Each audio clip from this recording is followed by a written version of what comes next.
Well, hello, everyone, and welcome back to Real Talk Coaching Podcast. I am Coach Sharon, and myself, along with Coach Terri and Coach Tara, are the hosts. And Real Talk Coaching Podcast is more than a podcast. It's a community of change makers where we navigate uncertainty, rediscover purpose, and boldly ask the question, what's next? Together with you, we're more than a conversation. We're a movement, helping all to reimagine beyond the titles, systems, and expectations of the outside world. We approach these conversations through a coaching lens, meaning our goal isn't to give all the answers or any answers, really.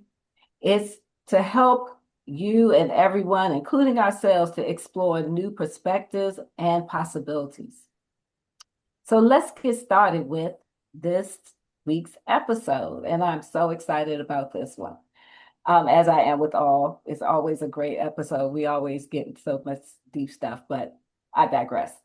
In episode 14, you heard us discuss about how you didn't change, the room did. And we talked about the shift from supported protege to perceived threat. Well, today we have a special guest to share some of her story as much as she feels comfortable with sharing. And so we're going to welcome to our stage today, Dr. Shawna Norris, author of Glass Jars and Glass Ceilings. So Dr. Shawna, please tell us about yourself and your inspiration for writing your book. Thank you so much. Thank you, Sharon, Terri, Tara. Thank you for having me here. It's such an honor. I know that you all delve into conversations that are about navigating the next step and the vulnerability. I love the opening, right? Because it's about breaking free and that conversation of what's next and not having all the answers. And so that speaks to a lot of what my book is about. Thank you for that introduction. I am Dr. Shawna Norris. I am an executive coach, a scholar, and also a leadership organizational psychology scholar and executive. I worked in HR for over 20 years. And in that, as coaches, you all know that, especially Sharon, I know Sharon came from HR.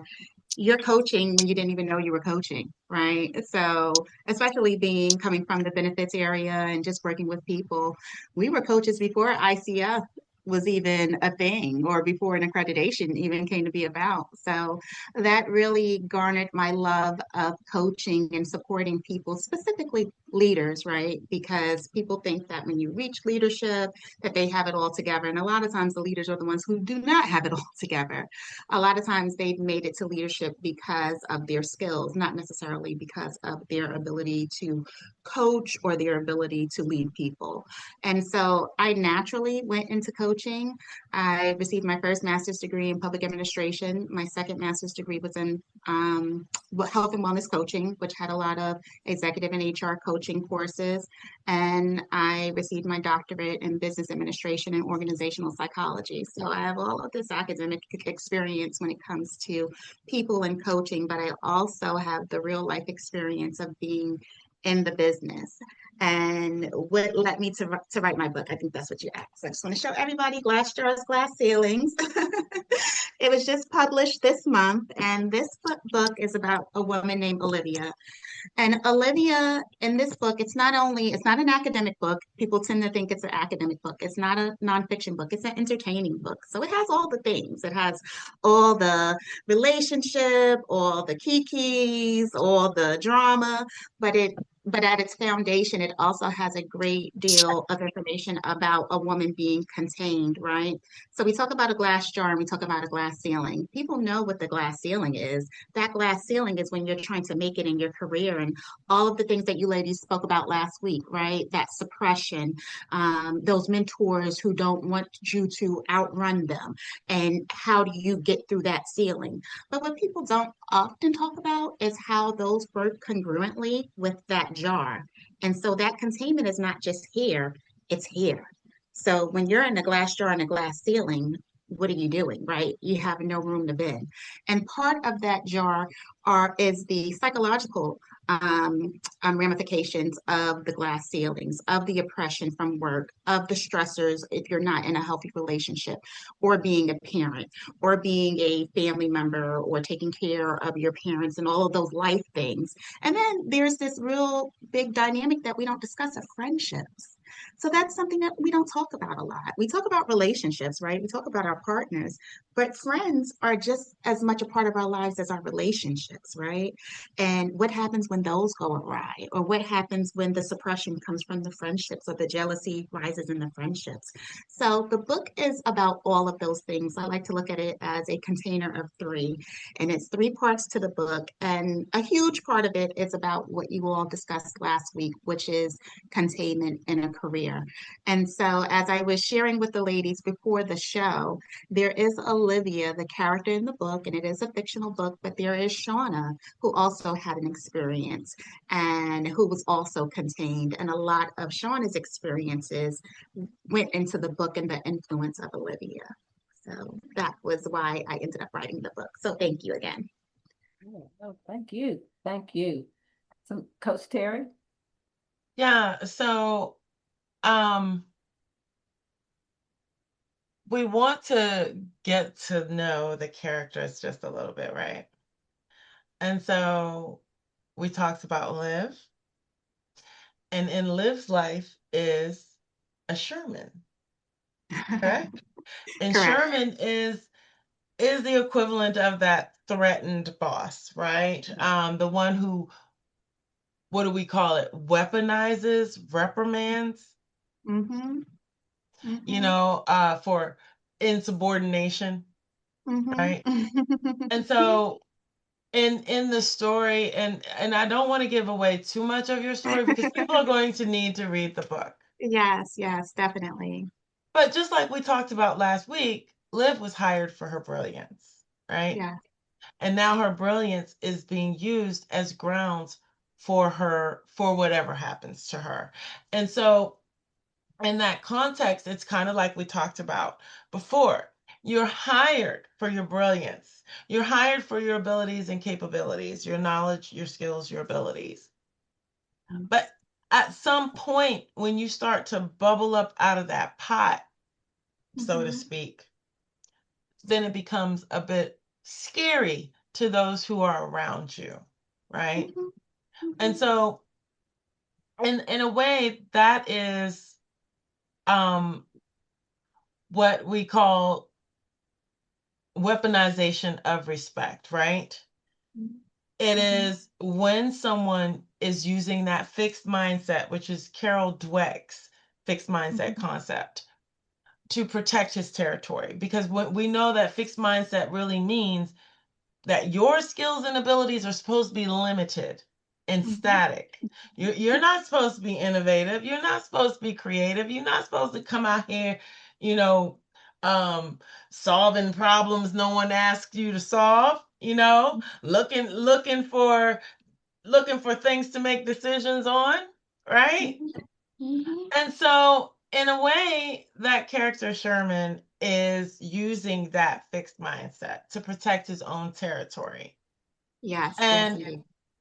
and Liv, the character, one of the characters in the book, her growth is a direct subtraction from his own power. Mm-hmm. Mm-hmm.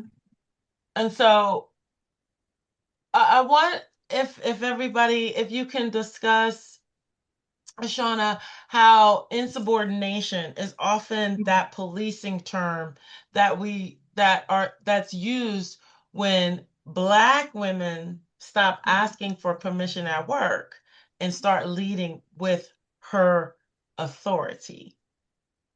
I love that. I think you have captured that so wholly, and I love using the fixed mindset because that's exactly what it is, right?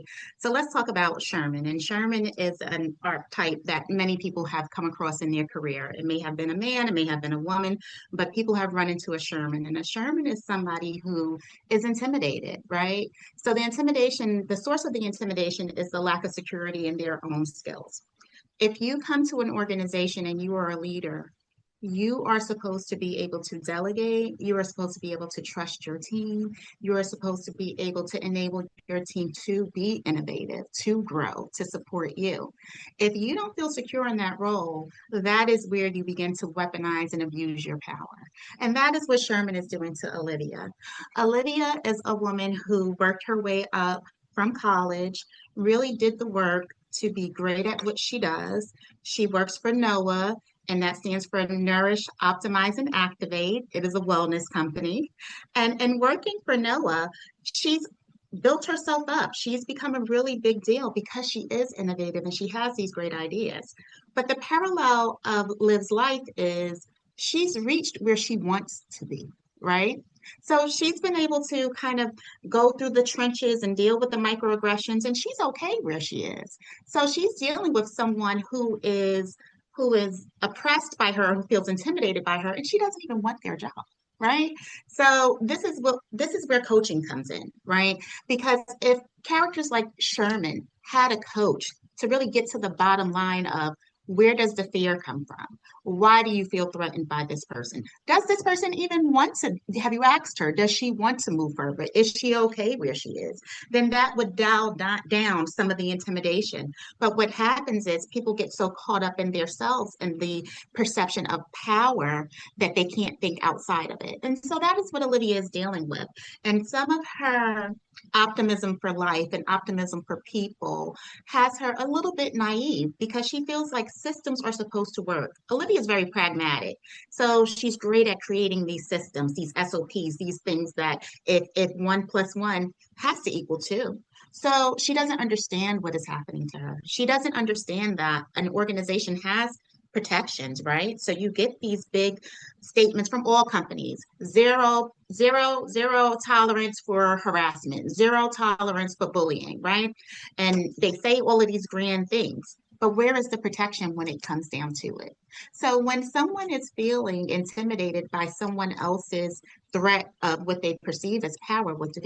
The easiest thing to go to is insubordination. What does that mean? That means you're not doing what I tell you to do, right? So that means you're not doing what I tell you to do, whether or not it's good for the company or not. And so people use it as a personal weapon. How can you defend against it? And Sherman is a very good character to focus on in the book and talks about a lot of those characters. But another character that is very, very important is a character named Clay Stockton. And Clay is the supervisor of Sherman. And so we have to talk about the systems that allow the abuse of power, right? So Olivia is doing all the great things and has the making money for the organization and millions of dollars. And the top people know that. Why are they protecting Sherman? When she goes here and she says, protect me, and then the Clay Stocktons of the world say no. And then there's this kind of, this partnership with the men in charge. Where are we supposed to go? Where's our relief? Where's our release? They say legal, right? Well, let's talk about what legal means. That means you make a complaint. You make a complaint. That means that you need all your coworkers to collaborate what you've said. As you're trying to get your coworkers to collaborate what you've said, guess what? You're being put in a corner. You're being blacklisted. So do your coworkers really want to put themselves in line with you, even though they know it's right? They have homes, they have children, they have things they need to protect as well. So then your witnesses start to fall off. And then the system, it takes years, right? It can take months to years. You're doing so you have to fight this fight, which is like another job, and still do your job and work for the person who's oppressing you. This is where that jar, now the jar is getting smaller. And let's not talk about what's happening at home with the children and the husband and the friends and all the things.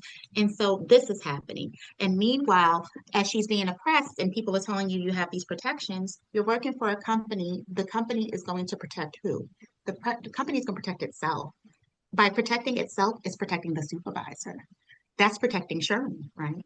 So when Sherman has to go to court, if he has to go to court to fight your allegations, Sherman is bringing Noah's money. Olivia doesn't have a no on her side because the company is going to protect itself. So the book really gets into all of these things and all of these perceived protections, right? They look good on paper. They say, hey, you're protected. There's laws against this. But how do you really get those laws to be enacted? And it's not the paper, it's the behaviors. The paper's not going to do anything if the behaviors don't change. And that's why I'm so happy that you all and we all are coaches because that's what leaders need. These leaders like Sherman, they need coaches who are in their ear, who where they can hear themselves back. They can see, I'm not really threatened. Wow, Olivia really is helping me. By her doing great, I do great. But sometimes they need that, and the companies need to be able to give them that coaching. So in the book, you'll get to see Olivia walk through all of those emotions. And there is a chapter in the book that is very vulnerable, where there is a breakdown. And not to get away too much of the book, but have any of you, I've ever cried at work before? Absolutely. Yeah. Okay, Mm-hmm. right, right. Yeah. So we're here on a podcast with four women who have admitted that they have shed tears at work, right? I wonder what will happen if we ask that question to men. Right? So these are the things that we want men to understand. The actions that they take as leaders, as supervisors, what that impacts. You're not only impacting the employee, you're impacting the family, the husband, all the things that come with that woman, and the things that really, really take you go home with. It doesn't stay at the job. So these are the conversations that I'm hoping that the book will start to solicit for not only women, but for men to read and say, wow, I really need to think about how I say that. Am I really threatened by this woman? Is she really attempting to help me? You know, what is my own issues? Do I have to deal with my own stuff? And like I said, the paperwork is there, but the paper is nothing if the behaviors don't change. So this book was an attempt to help people see the patterns and behaviors and how they might be able to look at themselves. The good thing about the book is that I look at the lens of Olivia through different dichotomies in her relationships with men. There are the suppressors and the oppressors, the Shermans and the Clays of the world, but she also has the men in her life who are supportive, the co-workers who support her, the co-workers who stand by her, who are also men. So it does give a balanced view. That's why I think that it's a really good read for not only women, but also for men. But you all have definitely touched a subject that really just needs to be further not only read about but studied, right? And to see what is it, why do these behaviors exist, why do people want people to get to a certain level and then feel so threatened and want to push them down? Why does that happen? What is the behavior, the cognitive behaviors that are occurring that make that happen? Does it come from family of origin? Did they always have to be in charge? Did they feel threatened in high school? All of those things. And as you all know, a lot of that comes out in what? In the coaching, right? They Mm-hmm. start to make these connections and these discoveries, and they say, wow, that is what I was used to, but I don't have to exist that way anymore. And that's when you hit that part of behavior change. And that's what we aim for as coaches. But yeah, definitely Olivia really goes through it in the book. And I think that all women, as you all, and I appreciate you being vulnerable to admit, yeah, cried at work and had some moments at work. And why is that? And how can we ease that and make work life a little better for women? Shawna, two things came up for me when you were saying that we don't exist in a vacuum, even the workplace, right? And so the first thing that came up for me, the first thing I thought about was Tulsa, Mm-hmm. Oklahoma, right? Yeah, yeah, yeah, yeah. So it's the same type of concept Mm-hmm. where you're told to go out there, pull Mm-hmm. yourselves up by your Like bootstraps, do bootstraps. a good job, do a good job. You know, you bring that money in or do that thing so well that people want to, come and do that. So they Yes, go brother. out, they do that, but then someone feels threatened, Mm-hmm. right? Mm-hmm. And so, what happens when people feel threatened? They become weapons. Mm-hmm. And so, on a macro level, that's what we're talking about. And then we're talking about the things that are supposed to protect us, the civil rights laws, and, the allies who suddenly don't become allies anymore because they're afraid for themselves and their families and their, you know, the media who's supposed to be objective, but really not really, because you don't want to push too hard against the people who are paying your salary, right? And so then that vulnerable person or vulnerable town feels alone because they have no one to stand up for them. They have to do it themselves. So that was the first thing I thought of on a macro level. And then the second thing I thought of was um, when we talk about what is going on, what is happening, in the sense that we have to go home and deal with everything that's going on with our families. You know, we still have to have the straight face. We still have to do the work. We have to do the work around these very people. And then we still have to go home and deal with whatever's going on at home. And so, and also the other thing is, I think that on that macro level, it kind of bleeds down, and the workplace culture sometimes parallels the culture. Mm-hmm. And so you see all these little things happening in the workplaces or in schools or even in homes, right? Mm-hmm. Based on the culture that we live in, and Mm-hmm. what is allowed and what is not allowed. What is considered scarcity in our Mm-hmm. country bleeds down into the scarcity into our companies, and the scarcity into our own families, Definitely. which is where that fixed mindset that Carol Dweck talks about comes Yeah. from. Coaches Sharon and Tara, do you have any thoughts about that? Well, I do. Um, so one of the things that I thought about when you were talking, I think you kind of alluded to this earlier, Shawna, was what's going on now. And we're hearing about Yeah. Yeah. you know, our women, our children who are vulnerable, and the domestic violence. And so the mental health, right? The fixed mindset comes from something. And yes, it could be the culture of the organization, but somebody in that organization started that culture, right? And so therefore, um, it's that mental health that we need to look at, whether that culture is being promoted by men or women within the workplace. Still, that mental health we need to really focus on, especially our men, especially our Black men, because growing up, and I remember telling my kids this when I was young and they were young, what goes on in the house stays on in the house. You know, that's what we grew up hearing. But as you know, as you get older and you know better, and you start to, and hopefully you do better. So Mm-hmm. yes, through coaching, that may come out, but then that still has to be addressed, because yes, they know moving forward what to do, but how do you deal with what happened that caused it? That's Mm-hmm. where therapy and coaching to me work hand in hand, because something has to be addressed. Yes, when coaching, we know that it's future forward. What are the things you're going to do that's going to prevent you from doing what you weren't doing before? But Mm-hmm. what is it that really needs to be addressed to bring it out of you? Like, what hurt, what pain, what situation, what did you see, what did you hear? And that is where we need to go into the workplace. It's like, what happened that made this culture?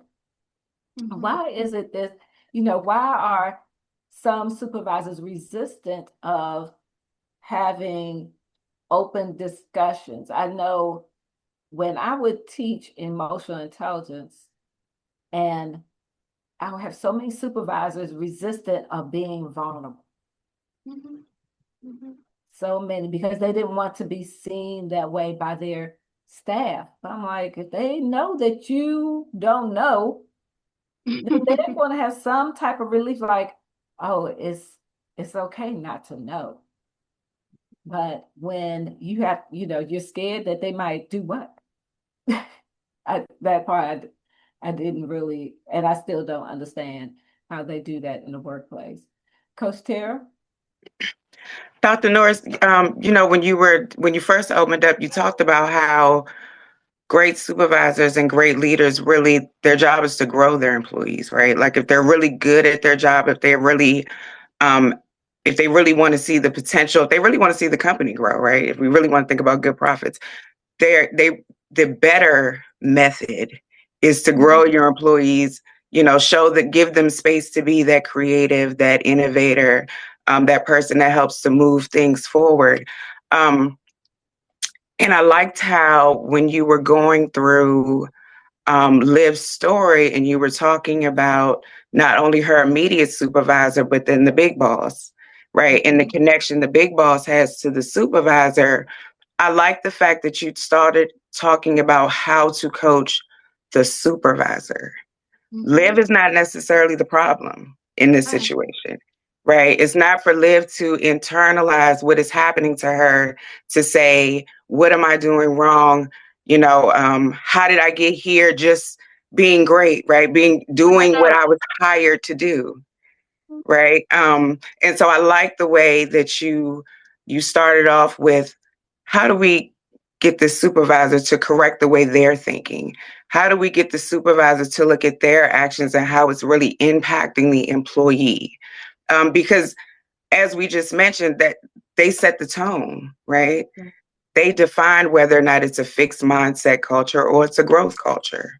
They determine if people are provided opportunities to grow, to excel, to shine. And so I like that, right? When we look at the variables and we look at, this high performing employee, and then we look at a supervisor who does have the backing of the organization in the company, logically that Black woman, she's like, hey, I worked hard, I came to work every day, as we just said, I left at home to best that I could. I showed up, deliverables were on time. I should be okay, right? If I want to stay in my space and be great, I should be able to do that. If I'm looking for the next position and it becomes available, I should be a viable candidate, and there should not be any tension, associated with that. In a logical system, you mentioned that Liv was very logical, right? That should work. She should work hard. She should definitely be rewarded, right? And she should have the option to stay where she is and be the best that she's ever, the best that there could be, or to grow and to do things differently. So it's interesting that sometimes we don't, because of the systems around us, we don't know we have those options. It doesn't feel like we have the option to just stay here and be great, right? Because that's not even comfortable. And then, right, you have the boss and the backing that he has, and then you can't move forward. So there you go again, right, with your jar in the ceiling. What really happens? You mentioned those systems that are in place, HR, right? If that boss is abusive or if that boss is, doing things that are inappropriate across the office, we're supposed to have those systems. We're supposed to be able to go into a room, have a private conversation, and be safe, right? And expect that there will be a safe outcome from that. But we know that there's actually a risk to being what people will call a whistleblower. A snitch, right? There's a risk to that in an organization, especially if you want to progress. Right? If your goal really is to work hard and get to that next level. What do you do? What do we do in that situation? How do we coach someone? How do we coach our client to kind of to think about that risk? What does that look like? I think that is a wonderful, wonderful question, Tara. And I've had a lot of women who have reached out to me and that I have coached that have asked just that. How far do I take this? I have a mortgage to pay. I just got divorced. It's just me. My daughter's going to college and all of the things, right? And whether or not you're willing to risk that. And I really do have real honest conversations. The honest conversation starts with letting them know what they're in for, right? Not sugarcoating it. HR is not your friend if you are bringing a harassment suit against the organization. There is no one in the organization that's going to advocate for you, even if you work in HR, right? So, do you have the wherewithal to have the legal assistance, to hire an attorney? Do you have the backing of your family? Because fighting a system, whether it be a company, the government, it's like Goliath, in the lion. It's like you, David and Lion, it's just you, and it's against them, right? So they have all the attorneys and all the money and all the backing. Do you have the support at home? Do you have the backing of financially? Do you have all of the things? Because that's what it takes. And it takes a minute to move through that process, because normally when you're being harassed and bullied at work, or there's sexual harassment, you go through, this is not fair, this is wrong. Wrong means it should be stopped. Wrong means that someone is going to come in and police this and keep me safe. And the reality is that is not always going to happen. And if you fight, not to say you can't win, but it's a lot of sacrifice into fighting. So my advice is just to really look at the honest options. What do you have in your favor? And it's not for people to not have hope, because you can always vote with your feet, right? That's why we are in these places where we're obtaining the experience and the education. Mhm. And no, it's not so easy to leave an organization. It's not so easy to leave what we used to say a good government job, right?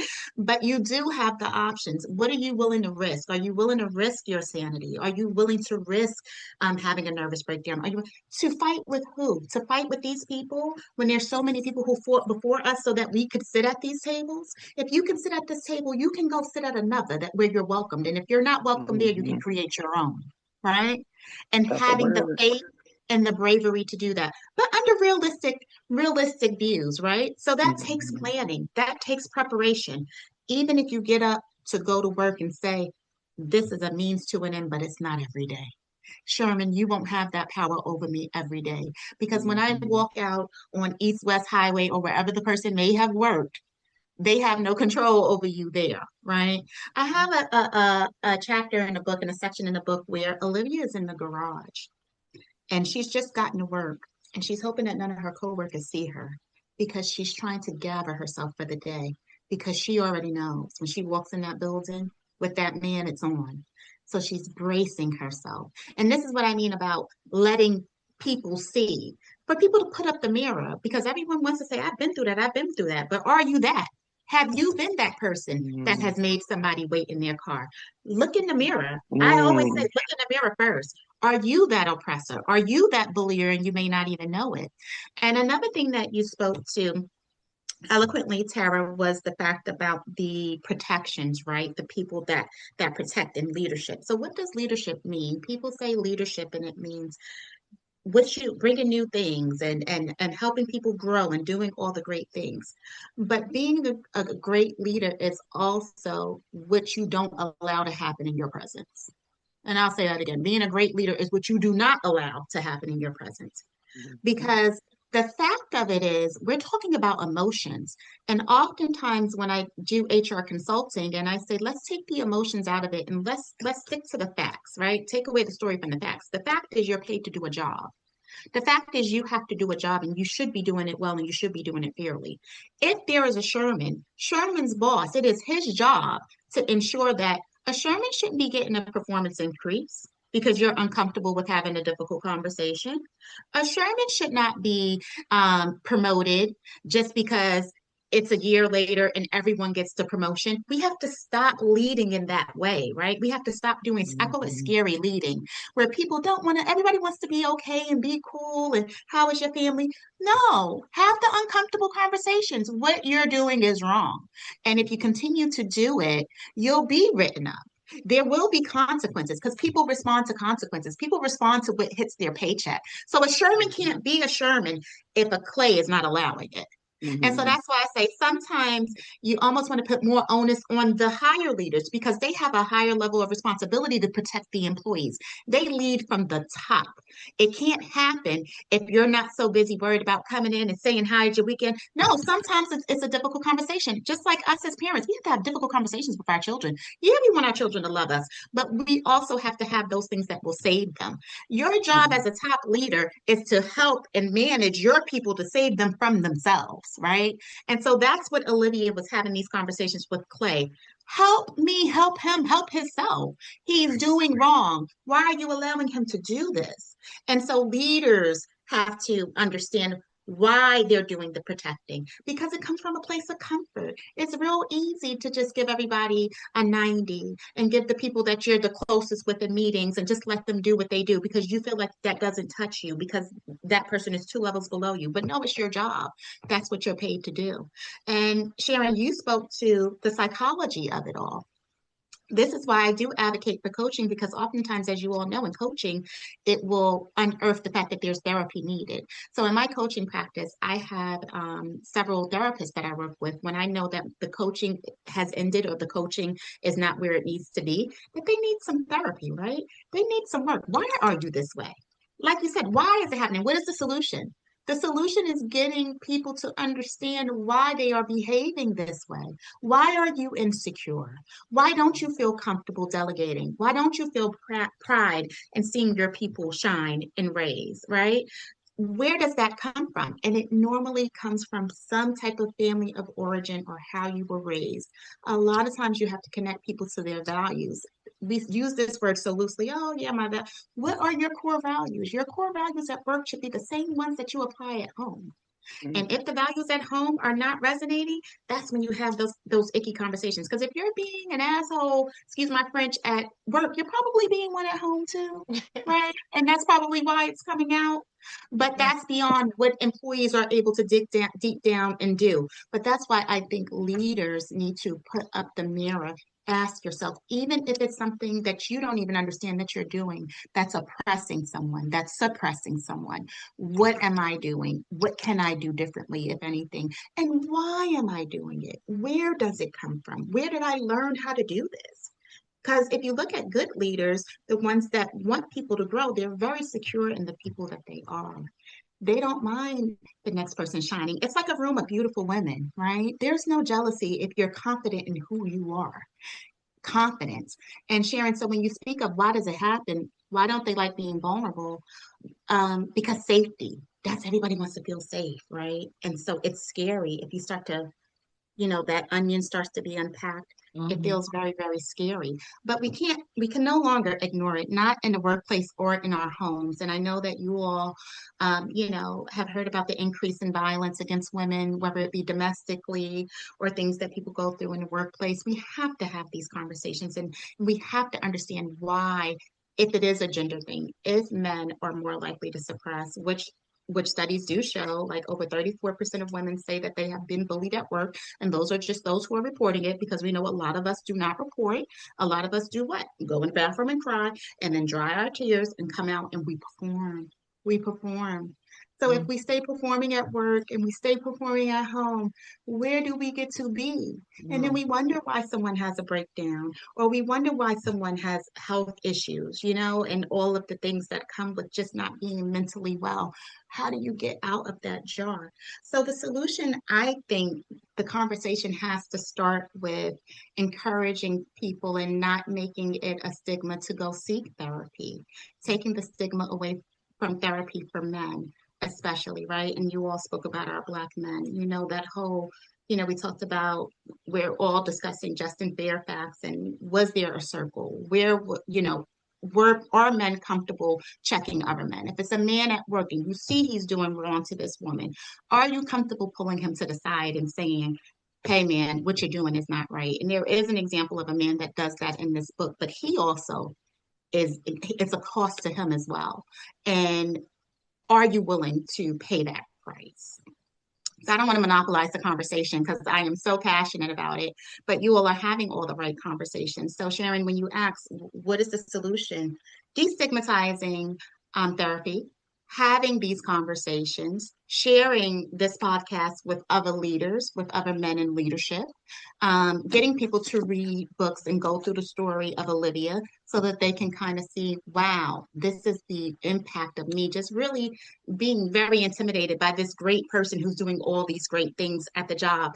And then as coaches, for us to also coach on the behaviors of why having a high performing team is good for you, right? Getting them to see that your high performing team is uplifting you, and that's a great thing, right? So we all have a little part to play in it, but things that are systemic, I mean, we're talking about how long have women had rights? How long have Black people been able to vote? It has not been that long, right? So we're taking these baby steps, but I think these conversations and continued research and continued theories that we share just helps. Every little bit helps. Every little bit of traction helps.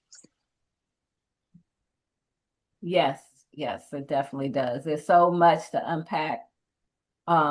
We could go on and on, but we're going to go and discuss a little bit about, how we get trapped in the jar, those roles.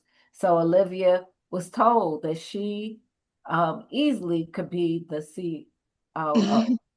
She could easily be it. She had all the qualities. They were talking about her being that role, but yet she said she didn't want it. That's not where she wanted to be. Her values were aligned with making sure that the mission was done.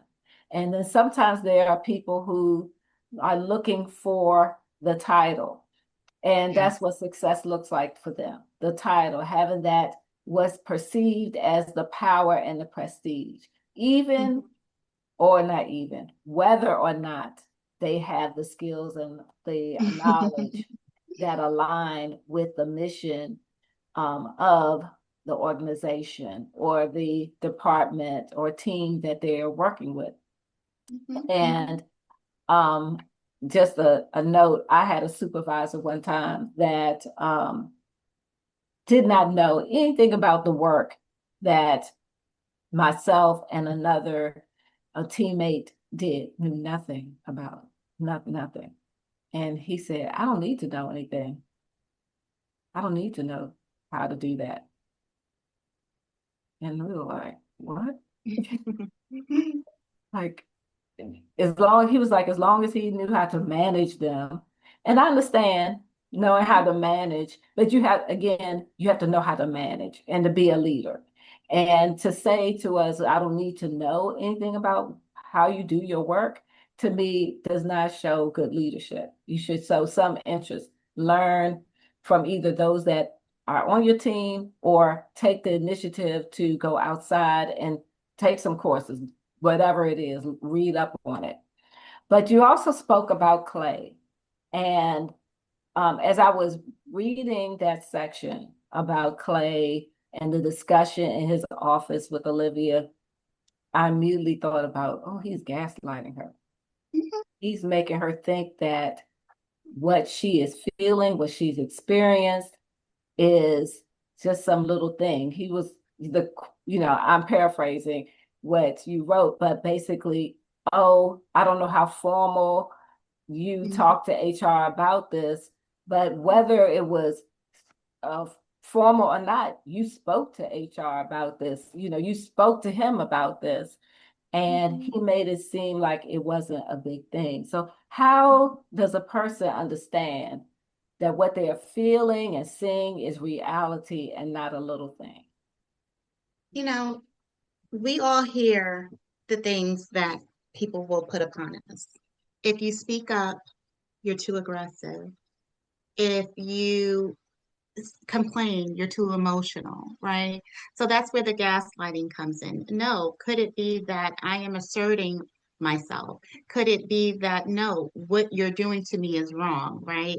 So in those moments, it's okay to correct a person and say, no, that is not what's happening. What's happening is someone is doing this to me, and I'm bringing it to your attention as the leader to give me the solution because I don't see where else I can go from there. Having that confidence to speak up and speak for yourself. Because one thing I will say, a lot of times people will think just because someone is in a higher pay grade or a higher position that they know more than you. And 9 times out of 10, that's not the case, right? They are people just like you and I. So be confident in how you feel and your thought process. We think very well. As traditionally as women, we have led, we have supported, we have healed, we have rubbed the backs of, we have done all of the things. So we come from generations of that. So why would you doubt yourself in front of this person that's telling you what's happening to you is not happening?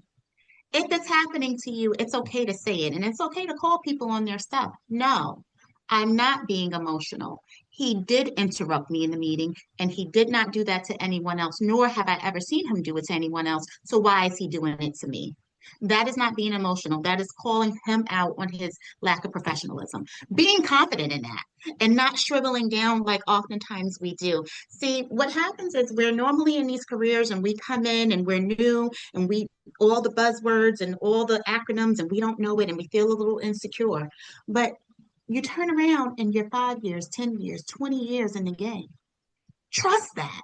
Trust what you have learned the past 5, 10, 15, 20. You're here because you belong there. Olivia made it to VP because she belonged there. So Clay, a Sherman, could not question her identity or what she knew was happening to her. Stand on that. Bring the facts to people. Don't let them make you feel smaller than what you are, because that's what people will do to make themselves feel wrong and they're right. I mean, right and you're wrong, excuse me. That's really interesting. A lot of what you said. I think that, first of all, I remember in school, in HR management, actually, companies are trying to figure out how to create two tracks, or how to promote people to their highest level. And it used to be the tradition was promote them to management. If they do well on projects, if they do well in this field, if they do well in this position, then you promote them to manage other people. And what the modern thought was that you have two tracks.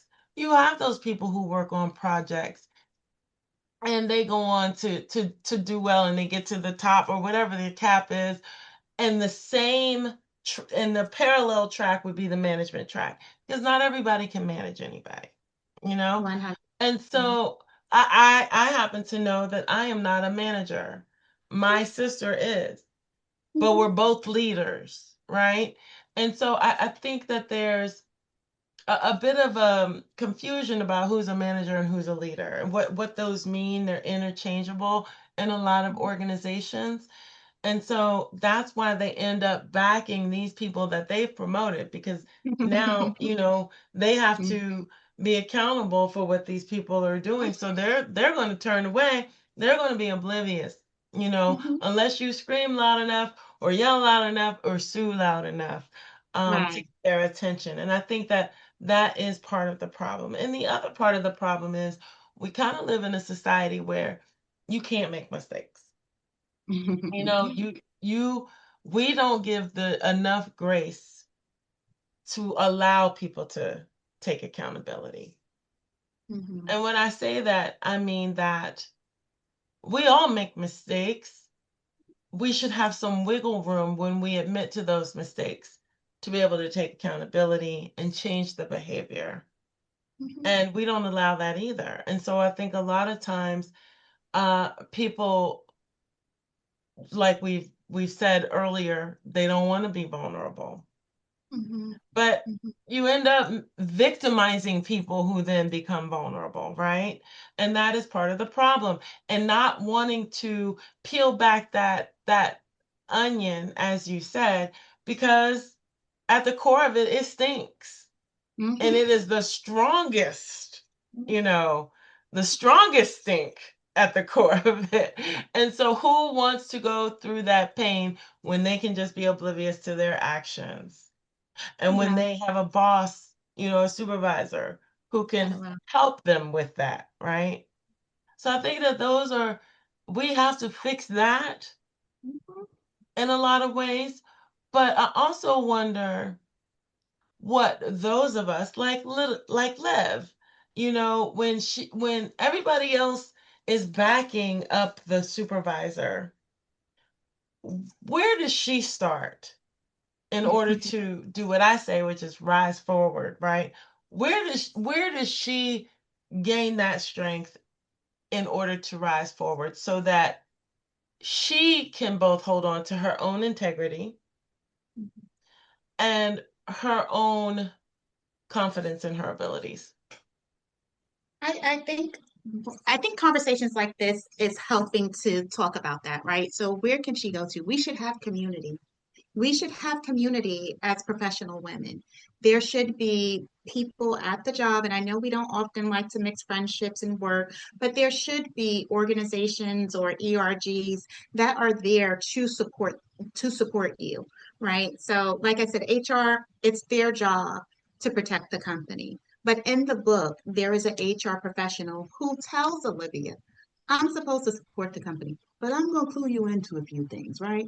So let it start with us. When we see the sister who's struggling, I want to thank you, Terri. We talked about my personal experience separating Liv from Shawna, where I had some incidents that happened in employment, and I sent out a video because I wanted to let other women know what was happening to me. And you and I are just meeting tonight, and you shared with me that that video got to you. I didn't know. I thought it went into a vacuum, but I wanted people to know you're not alone. This is really messed up what's happening to me, but you're not alone. So start to reach out. If you see that person that's struggling, if you see that sister that you already know the rumors. We all know what happens at work. We know who's getting pressed on. We know who people don't like. Hey, how you holding up? What's going on? I can put you in, let me put you in touch with Shawna. She went through something similar. She can kind of tell you what to expect. And a lot of that did happen after I left the organization. I had so many people that called me and said, I heard you left. How did you do it? What did you do? What was your process? So I think, how do you start? Having community, being there for one another, and opening yourself up, even if you don't know how to direct a person. Sometimes all you need to hear is a, I see you. I see you, Terri. I see you, Tara. I see you, Sharon. You know, and just to know that you just have somebody supporting you that can then lead you to the more concrete information as to what to do, the steps to take, what you have to go through procedurally. But it all begins with, you all talked about something that I think is important about the source of it, right? And we keep using that word safety. And you said something pivotal, Terri, in terms of there's no room to make mistakes, right? So I think that that's where some of this bad leadership behavior starts to creep up. You talked about the two different tracks, and I'm such a fan of that, right? Because everybody does not need to be in the front lines. You have some people that are phenomenal leaders.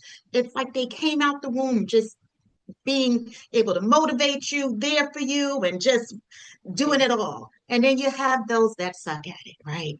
And then Sharon, you spoke about the person who said, I don't have to know that, right? So it's all in the delivery and it's all in how you do things, right? You may be a leader that's in charge of a million different things, but you never tell your employee, basically, I don't care about your area. It's one thing to say, I don't have to know that. And then it is to say, Sharon, I trust fully what you do. What is it that I need to know to support you in this area that I'm not great at? So easy, right? So, Terri, when you say that there is no safety, we have to claim it for ourselves, right? Because oftentimes we feel that, right? An organization will make us feel that. So we used to have things where they would say, oh, these numbers have to be reported to DC and they have to be here by this date. And I'm like, it's impossible for us to get it done by this date. We just found out. Oh no, there's no way that it can't be done.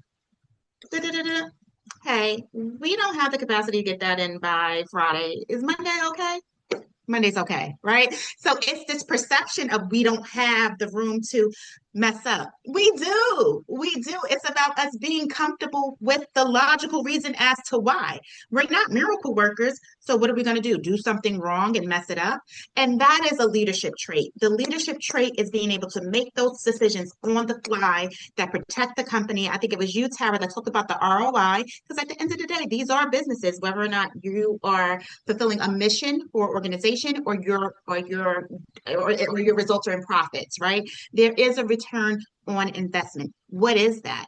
You paid me to make those swift decisions and to take a mistake and make it a success, and feeling all the safety in that, right? But when you have these people who are the people who are afraid, right? So let's say the Clays of the world was afraid to, and I think there's a part in the book where he says the board doesn't want any more management shifts.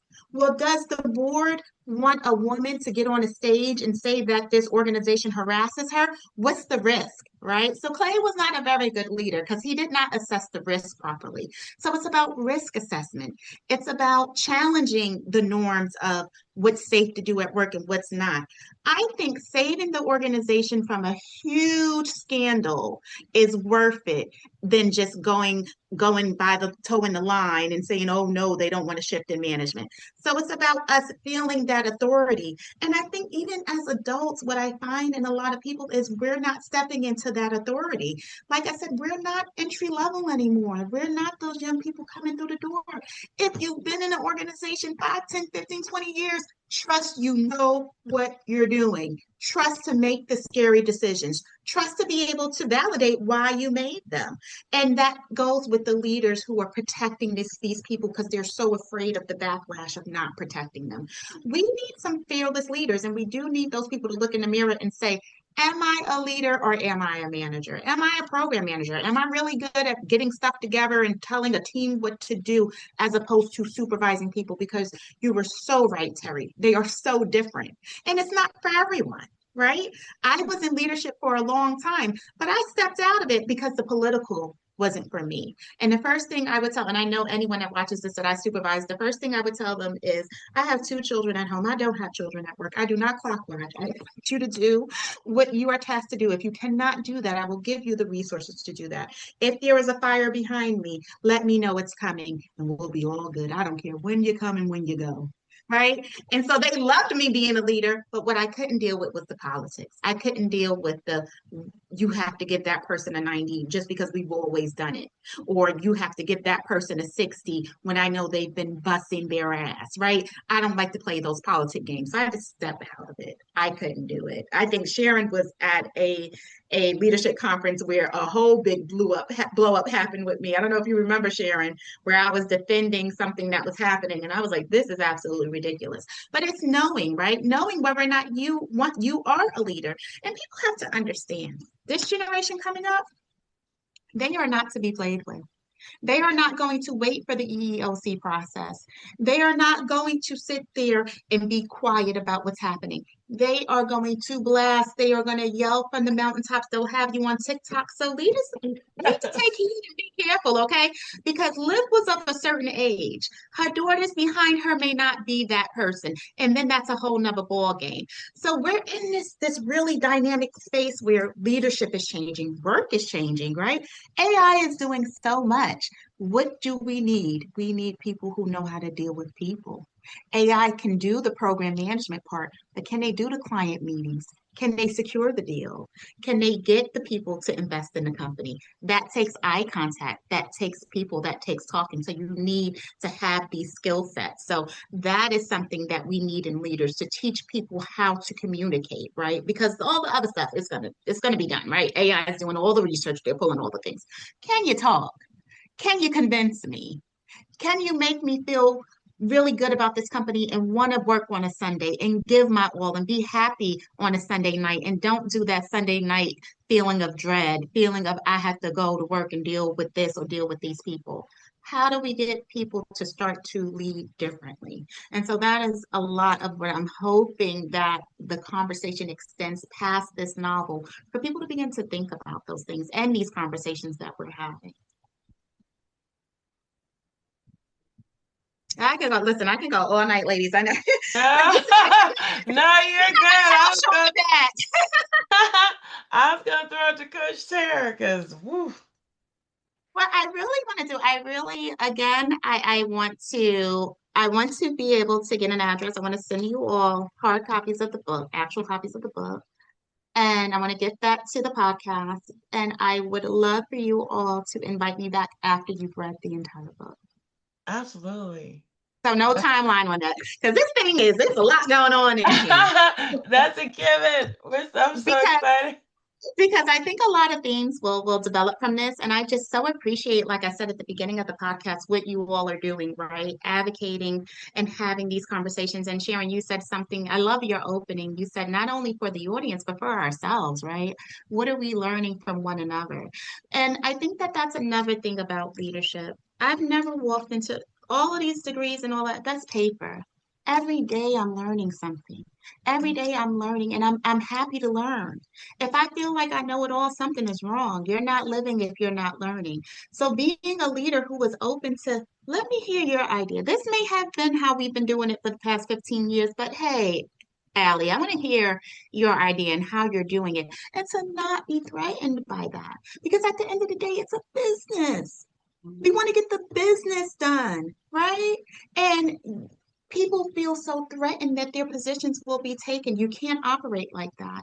As your team is growing, you should be growing too. As they're learning something new, you should be learning something new as well. Because if somebody up behind you takes your spot, you could create a whole nother division that the organization doesn't even know that they need, like coaching, right? Like at our organization, coaching was new, a whole new organization that came out of PCLB, performance learning and culture, and growing. If you know that you have the capacity and the vigor to get up and grow every day, then you're not threatened about who's taking your spot because your spot is not to be stayed in forever. This is not a monarchy. You are not a king, okay? You are supposed to be moving on in these positions and being secure in that and whatever that means. So, what is the threat? And I think getting down to knowing if you need to talk to somebody about that stuff. I think it was you, Sharon, that talked about that. No, it was you, Terri, that said in the middle of that onion is rotten. If it's rotten, I want to know. You know what? It's uncomfortable. I don't like it. And that's another thing about Liv in this book. Liv's not perfect. There's going to be some action she takes, and you're going to be like, well, she was, oh, wow, oh, girl, no, she shouldn't have been doing that, right? Because none of us are perfect, right? And so it was important for me to write the characters from a perspective that no one comes out smelling like a bed of roses. Everybody has something with them, but that is life. And facing that is important. I had to sit and say, what is it about me that I could not de-escalate what I went through personally at my job? Could I have said something differently? Could I have let people know that I wasn't looking to have their jobs? So, yeah, no, I looked at it at the end of the day now. It's not much I could have done because I really wanted to do what was best for the organization, but I'm willing to have those conversations. There were some things as a leader that I know I didn't do right. There were some people that didn't perform that I didn't feel, I don't want to say not comfortable challenging them, but I felt like there was so much on my plate that when I left my position and the next supervisor went in, I had to apologize to them because they had to go deal with the stuff I didn't deal with. So that's about growth, right? Growth is also about saying, I'm not perfect. I messed up and learning from that too. If people feel safety in that. Now, for me to say that, then it might make another supervisor say, or another leader say, you know what, I've messed up too, or I've done some things too. If we can all feel a little bit of vulnerability, then we can continue to grow and learn and not be the Shermans of the world. So, Sharon, when you talk about what does it take, I think it takes sharing these stories, the successes and the failures, so that in the room, it's like, when the first person speaks, everybody's quiet. And if one person speaks, then the next person feels comfortable about speaking. Keep speaking, keep having these conversations that you're having from week to week, ladies, because it's important. And even if we just reach one person and make them say, you know what, it's okay. I may not feel, I might mess up. This might not be the right decision, but you know what, I'm going to try it. Because I listened to that podcast and they said, go for it, and I'm doing what's best for the organization. If we just help just a little bit at a time, it can help to change the system. You have to take one step. So this book was my way of using my experience and creating through the life of Olivia to hopefully open up people to have these conversations and to give women a blueprint to say it's not easy, but you can rise. You can be this butterfly. I had a launch this weekend and it was butterflies all over the place, just out. You don't have to be contained because what I said is the jar is safe. The jar is not the greatest because you're running out of air, but it's what I know. The butterfly doesn't know anything but the jar. So if you crack the jar, what? You can get cut, you can get hurt, and it's scary. But risking, because what does it take to stay in here? Eventually, you will run out of breath and you won't be able to breathe. So go ahead and cut through the glass and take the little bumps and bruises and then see what life is like after. And so that's why it's a three-part, because people get to see, even though Olivia went through so much, she took her bumps and took her bruises to get out of that and to emerge from that jar. And I'm hoping that other women can do the same. Mm. It Wow. sounds like Liv reimagined everything about life. That Mm-hmm. growth mindset, Yes, right? ma'am. That's what it Yes. sounds like. I am so excited to read the rest of the book. I have started. You guys to Love the read setting of it. I'll just say love the set. Love the Thank setting. I you. like when I feel like I've been these places. I'm like, okay, I know. I've Isn't been it? similar places like this. Yes, Uh, every campus USA, everybody has a girlfriend crew, just all those things that are familiar. hmm And that was intentional and important for me because I wanted people to live in her story or to say, wow, I felt that, or I know somebody like that, and that helps to immerse you in the story and feel the experience. So thank you for sharing that, Tara. Oh, no problem. Thank you for writing the book. Right. Yeah. Thank you for writing it. It is definitely your story is very powerful, and I can tell the Liv story is going to be very powerful, and that there's going to be a lot of things to learn from it. It would be awesome to get it in those leadership circles, right? Get it part of leadership book clubs, so Yeah, that real, like you were saying, that real community conversation can begin to happen. yeah. And I know that will happen, right? We just want to speak that into existence right now, that it's going to Mm-hmm. go that far. It's going to be in these book circles, and change is going to happen. It's going to start with one, but it's going to grow to many, right? But I'll take it a step further. I am so claiming a Netflix series. I just so see this. I so see this on the screen. Yes. The spirit has put that on my heart, so I am claiming that. I And know I just that's right. want to thank you all because you are actually my first podcast and my first public speaking about the book Beyond the Launch. So I thank you for the opportunity and just thank you for the platform, being able to share the story and share the conversation.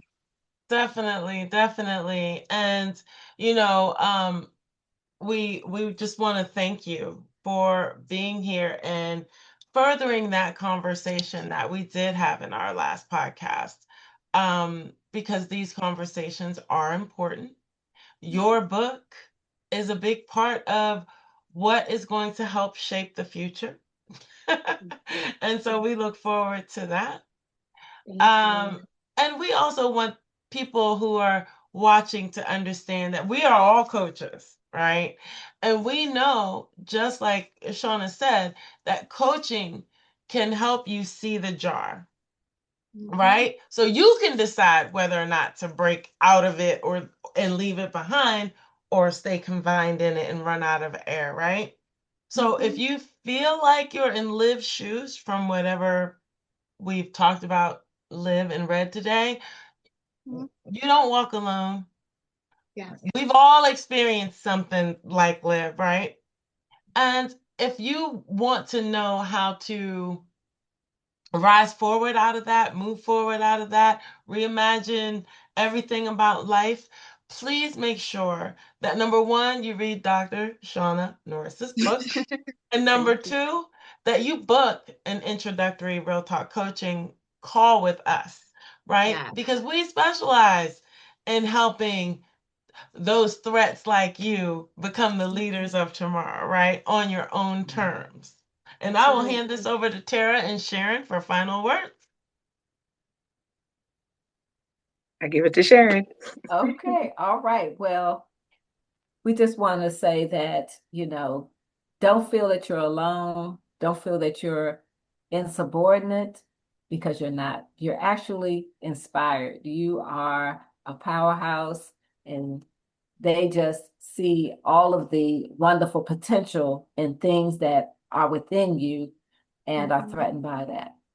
Mhm. So continue to believe in yourself, continue to know that there's more to you than what is being said about you about you by others. Continue to pour into yourself and be surrounded by those that pour into you. So as Coach Terri mentioned, we're here to serve you. And we also want you to continue to listen. So make sure that you are liking and subscribing and sharing our podcast with others, because you never know who it will touch, who it will affect, whether they are the Olivia or the Sherman or the Clay or the Milton, whoever they are, in just that portion of the book. Like Dr. Shawna said, this is a large book. So what I would like to do is to give away one of your books. I'm going to purchase a book, and the first person that I see that actually reaches out to us via email at info@realtalkcoaching.net will get a free signed copy. Can we get a signed copy from you? That's a signed copy. I was going to offer that. Wonderful. Yes, a signed copy of Dr. Shawna's book, so you can have it for yourself, and you won't be like, what are they talking about? I'm so interested. What are they talking about? You will know. I want to hear more about this Sherman. Yes. Like, who's the Sherman? Trying to figure out that within your own space. Your own organization. And I threw a name out there that we hadn't talked about, Milton. I threw that out there. We didn't talk about Milton. So who is this Milton? And what's his character? What's his role? Well, you have to read the book to find out. Read the book. So and I just want to share, thank you, Sharon. The book is on Amazon. If you would like signed copies, you can get signed copies at designerdiscipline.com, where the ebook is available, the audiobook is on Kindle, and by the end of the week, it will be on Audible. So we are so excited. And we will have all of those links in the description. Yes, definitely. So again, Dr. Shawna, thank you so much for being with us on this episode. And we look forward to future episodes. Yes, thank you. I'd love to come back, like I said, have a conversation after you all have read the entire book and see what other things resonate and how else we can continue to help people. Yes, definitely. And to our listeners, we want you to remember to keep reimagining everything about life. Thank you. Until next time. Thank you.